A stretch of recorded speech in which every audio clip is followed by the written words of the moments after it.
Can you believe कि मैंने इस सेवई को 1 दिन तक फ्रिज में रखने के बाद अभी-अभी बाहर निकाला है और इसकी चाशनी की कंसिस्टेंसी इतनी थिक होने के बावजूद इसमें ज़रा-सा भी जमे हुए पार्टिकल्स नहीं है। So there is a secret जिसके बाद आप इसको चाहे जितने दिन तक स्टोर करके रखें, ये कभी भी नहीं जमेंगे। एंड ये वीडियो स्पेशली बिगिनर्स के लिए होने वाली है। बिगिनिंग में क्या होता है कि हम या तो इतनी पतली कंसिस्टेंसी की चाशनी बना देते हैं कि सेवई डालते ही वो बिल्कुल फूल जाती हैं, या फिर हम इस डर से कि कहीं वो फूल ना जाए इतना ज़्यादा उसको पका देते हैं, इतनी थिक कर देते हैं कि वो बिल्कुल जम जाती हैं। एंड जब हम उनको 1-2 दिन के बाद निकालने जाते हैं तो वो ऐसा लगता है कि चाशनी फिर से चीनी बन चुकी है। सो बहुत ही ध्यान से देखिए और इस तरह से बनाने की कोशिश कीजिए। मैं ये नहीं कह रही कि ज़रूरी नहीं कि एक ही बार में आपको बहुत ही परफेक्ट बन जाएगा। समटाइम्स इट हैपेंस कि एक ही बार में ना बिल्कुल सेम अच्छा बन जाता है। बट किसी भी चीज़ को सीखने के लिए ना आपको प्रैक्टिस करनी होती है। तो कई बार उस चीज़ को जब आप करते हैं तो आप सीखते हैं। तो सबसे पहले मैं यहाँ पर सेवई को तोड़ रही हूँ क्योंकि ये बड़े-बड़े होते हैं, तो उसके बाद मैं डायरेक्टली ना इसको कढ़ाई में डालूँगी without adding any kind of the oil और डालडा।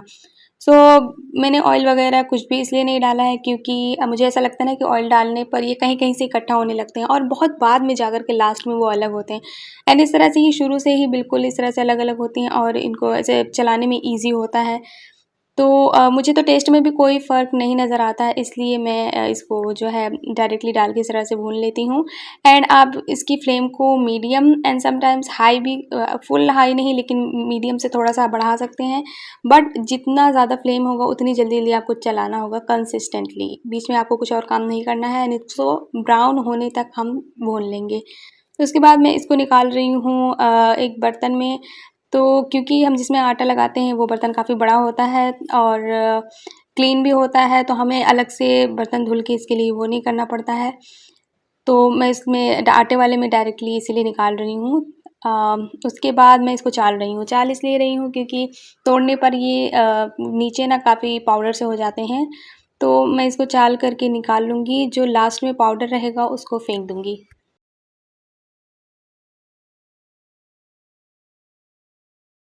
उसके बाद सेवई बनाना स्टार्ट करेंगे, जिसके लिए मैंने सबसे पहले ड्राई फ्रूट्स लिए हैं। आप चाहें तो अपने अकॉर्डिंग हर तरह के ड्राई फ्रूट्स डाल सकते हैं। इसमें और भी चीज़ें ले सकते हैं, मगर मैं सिर्फ़ 3 चीज़ों को ले रही हूँ, काजू, बादाम और किशमिश। तो मैंने इनको काफ़ी बड़े-बड़े काटे हैं। आप चाहें तो इनको बिल्कुल बारीक-बारीक से भी काट सकते हैं। मुझे बड़े-बड़े काटने थे।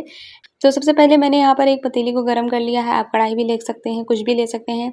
उसमें मैंने डाल दिया है रिफाइंड ऑयल एंड थोड़ा कम ही रखेंगे रिफाइंड ऑयल को। मगर ऐसा नहीं कि बिल्कुल ही थोड़ा-सा लें, और उसमें मैंने ये लौंग इलायची का बघार लगा दिया है। उसके बाद हम इसमें डाल देंगे पानी।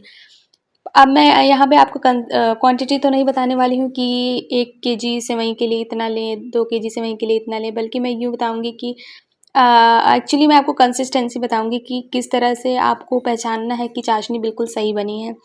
तो आपको क्वांटिटी अपने अकॉर्डिंग लेना, जैसे कि आप थोड़ा ज़्यादा बना रहे हैं, तो थोड़ा ज़्यादा पानी लें, थोड़ा ज़्यादा चाशनी बनाएँ।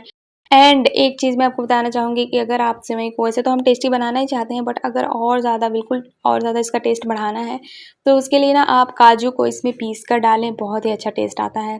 तो आज तो मैं ऐसा नहीं करने वाली हूँ, आज मैं सारे के सारे ड्राई फ्रूट्स को ऐसे ही डालूँगी। मैंने यहाँ पे दूध को जला करके खोया बना लिया है रबड़ी टाइप, एंड इसको मैं ना सर्व करते टाइम कटोरों में निकालूँगी। तो जिस सीक्रेट की मैं बात कर रही थी वो है जी ये नींबू। सो यहाँ पे आपको एक बात का ध्यान रखना है कि नींबू ना, एक बार मैं बना रही थी, मैंने काफ़ी पतली चाशनी बनाई, मगर मैंने उसमें ना सोचा कि अच्छे से नींबू डाल देती हूँ। So I don't know how that happens, but मुझे लगता है ना ऐसा हुआ था कि पतली चाशनी होने के बावजूद हम सोचते हैं नींबू खट्टा है तो शायद ये इसको खट्टा कर देगा, बट ये इसको और भी ज़्यादा मीठा कर देता है। तो इसलिए ऐसा बिल्कुल भी नहीं करना है कि आप बहुत सारा नींबू डाल दें तो अच्छा रहेगा, नहीं, आपको फ्यू ड्रॉप्स ऑफ नींबू के लेने हैं। और जैसे आपको ऐसा लगे कि कम ज़्यादा है तो आप चीनी या पानी को कम ज़्यादा कर सकते हैं। आपको इसे थोड़ा-सा थिक करना है, उसके बाद इसमें फ्यू ड्रॉप्स ऑफ लेमन डाल देंगे। पता कैसे चलेगा कि ये बिल्कुल सही है? इसके लिए आप इसको इस तरह से चम्मच से गिरा कर भी देख सकते हैं, जब इसके ड्रॉप्स बहुत धीरे-धीरे गिर रहे हों उससे भी पता चलता है। एंड इसका जो मेन तरीका है वो ये है कि आप इसको इस तरह से उँगलियों पर लेकर देखें। जब आपको ऐसा लग रहा हो कि ये बिल्कुल ऑयल से थिक है, बल्कि उससे भी थोड़ा-सा ज़्यादा इसको जो है थिक कर लेंगे, उसके बाद समझ लीजिए कि ये रेडी हो चुके हैं। इसे मैंने थोड़ी देर और पका लिया था, जिसके बाद ये ऑयल से भी ज़्यादा थिक हो गई थी। मगर इसको आपको बहुत ज़्यादा नहीं पकाना है, अगेन याद रखिएगा। अब इसमें ऐड कर लेते हैं ड्राई फ्रूट्स, तो अपनी-अपनी पसंद होती है। बहुत से लोगों को ड्राई फ्रूट्स को रोस्ट करके डालना अच्छा लगता है, बहुत से लोग इसको चाशनी में पका देते हैं एंड किशमिश को भिगा देते हैं और वो फूल जाती हैं। मुझे ना चीज़ें एज़ इट इज़ पसंद हैं, जैसे ये इस तरह से खाने पर लगते हैं, इनका टेस्ट आता है, मुझे बिल्कुल वैसे ही चाहिए। इसके लिए मैंने गैस की फ्लेम को चाशनी रेडी हो जाने के बाद ऑफ कर दिया है। उसके बाद सारे ड्राई फ्रूट्स डाल दूंगी और इसको थोड़ा सा बस मिक्स कर देंगे एंड उसके बाद हम इसमें डाल देंगे सेवई। ऐसे देखने में तो लग रहा होगा काफ़ी पानी सी, I think it's because of the oil या फिर नींबू की वजह से ऐसा हो रहा है कि देखने में बिल्कुल ये रनी फॉर्म में लग रहा है, बट नो, आपको इस तरह से बिल्कुल भी नहीं देखना है कि देखने में कैसी लग रही है। चाशनी को आप उस तरह से ही टेस्ट करेंगे जैसे मैंने बताया है।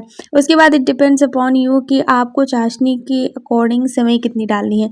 जिस कंसिस्टेंसी की मैंने बात की है उसमें ये बिल्कुल बहुत ज़रा सा सोखेगी सेवई, तो इसलिए मैं तो थोड़ा सा चाशनी को ज़्यादा रखना भी चाहती थी, इसलिए मैंने थोड़ा सा कम डाला है सेवई को एंड मैं इसको ढक कर के रख दूँगी। उसके बाद हमने खाया, कुछ लोगों को मैंने सर्व भी किया और 1 दिन के बाद ये इसकी देख सकते हैं कैसा इसका लुक है एंड अब मैंने इसको जो है आप देख सकते हैं कि इसकी चाशनी ना काफ़ी सारी पता चल रही थी, तो ये इस तरह से होनी चाहिए सेवई की, मतलब डालने पर ये थोड़ी-सी बस नरम हो जाए, ये जमनी नहीं चाहिए एंड फूलनी नहीं चाहिए।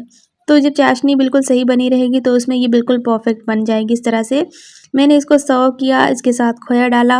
वैसे मैं काफ़ी ज़्यादा लोगों को देना होता है तो मैंने इस तरह की डिस्पोज़ल वाली, I think it is called, या फिर ये थोड़ी-सी अलग तरह की बहुत अच्छी ब्यूटीफुल सी कटोरी आने लगी है, इसमें मैंने दिया था जो कि बहुत अच्छी लगती है, but because of right now I am going to eat, तो मैं खुद को इसी में सर्व कर रही हूँ। तो ज़रूर से ट्राई करें, बहुत ही अच्छी बनती है। अगर आप ध्यान से देख के बनाएँगी तो ज़रूर बनाना सीख जाएँगी।